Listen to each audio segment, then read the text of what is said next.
Sir, sino po sila, sir? Si Terry Alfonso po. Okay, Boss Lordy, anong motor pala to, boss? DU3 po. DU3. Ang inspired, boss?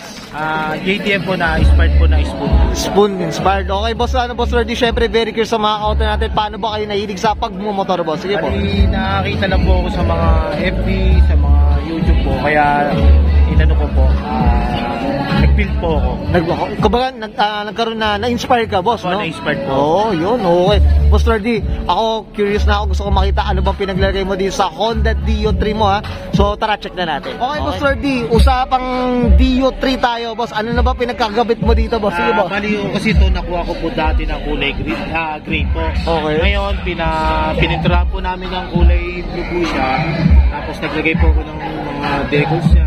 Then, start po ako ng Spoon po eh. Oo, no? Ngayon, nagpalit din po ako ng shock na Showa. Tapos, yung RPN na, ano po, caliper po. Caliper. Yan po yung mga binili. Ito, boss, ano to? Para dyan talaga sa Dio o custom, kinostom na lang po, parang pinano ko na lang po. Oo, ito, Boss Lordy, very curious ako, ha? Hindi ba siya delikado pag yung mga nagko-custom ng ganito para sa mga motor, boss, if ever? Hindi naman po. Okay naman po. Pwede naman pambaragan.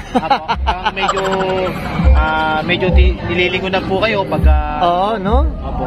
Kasi kakaiba po siya eh. Medyo may kumbaga customized siya kasi, no? Yan. Okay, ito po, so. Ito, boss, bakit din ito kababa tong Dio na to, boss? Bali kasi dati po sinasali ko po siya sa mga show po eh. Bali distance ko po siya. Para medyo po siya. Fitment yung ano niya. Pogi tingnan. Lapag no? Bastos yung lapag, mga auto. Dati nga po medyo mababa pa yan no? Naka-zero yan medyo, kasi tinaas ko lang ngayon dahil nire-rolling ko po eh. Pero pag po, talagang zero po yan. Zero talaga? Sagad po talaga tapong-tapa. Okay. Dito naman tayo sa gilid, boss. Ano meron dito, boss? Ito po, kinarbon po namin to, pinakarbon po namin yan. Tapos yung ating yan, tapos ito po yung mga accessories niya, kilin po yan. Medyo may katilan ng konti pero magandang tingnan naman. Oo. Ito mga carbon na rin dito. Tapos koso po yung handle grip po. Koso? Oo. Kasi wala tayo na, nagiging mukha tayong no? Wala tayong alam dito, mga ka-auto. So, si Boss Third din nag-i-explain sa atin, mga ka-auto. Ito, boss. Ito yung sakra po, pina-lightning ko po siya. Tapos pininturahan lang po itong, pinaka-bell niya po. Ay, okay. Tapos, ito flex natin. Post po yung pinaka, niya. Padyakan, ano ba yan? Padyakan, yung no? Yung parang sa CBT niya mismo, no? Ayan, mga ka-auto, flex natin dito, Boss Third yan. Pinaka, sa gear oil. Okay. Yan. Saka ito parang naka-open no? Ito hindi 70cc na po siya. Okay, ibig sabihin nun, boss, ano ba? 50cc dati po siya, in-upgrade lang po ng 70cc. Okay. So ito medyo malakas na talaga, malakas na rin to. Ayos naman po, sabay naman po. Nakakasabay naman.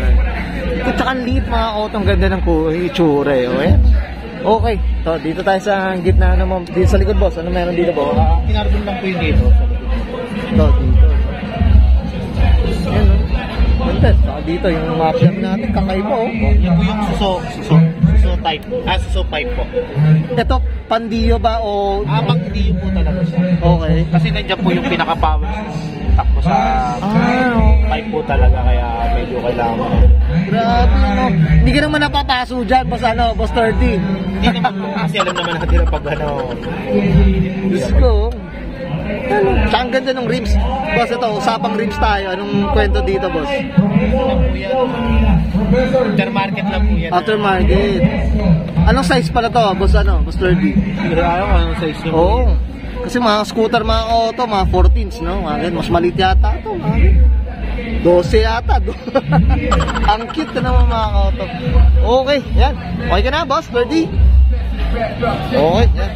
Okay, guys, nakita natin tong usapang KBM tayo, mga auto, dito sa Spoon inspired na ito ni Boss 30 na Honda Dio3. Syempre, Boss 30 dito sa Auto Culture. Syempre, shoutout tayo, boss. Give mo, boss. Shoutout pala sa aking asawa kay Eloisa Alfonso po, sa aking mga anak na lagi sumusuporta kahit medyo matigas ang ulo ko, medyo magastos, po. Tsaka shoutout po pala doon sa Migali ko po kay Joshua Amorato, tsaka sa MacTech po. Okay. Tsaka sa mga tropang SMB, hanggang dyan kay Oba po. Yun, okay, well said. Ito mo, kilala to si Boss 30 no? Sa Lara. Okay, okay na Boss 30? Salamat. Okay, so guys, isbahin ko na and Sir 30 Alfonso para sa kanan 1996 Honda Dio 3. Usapang KBM inspired mga auto and this is Auto Culture.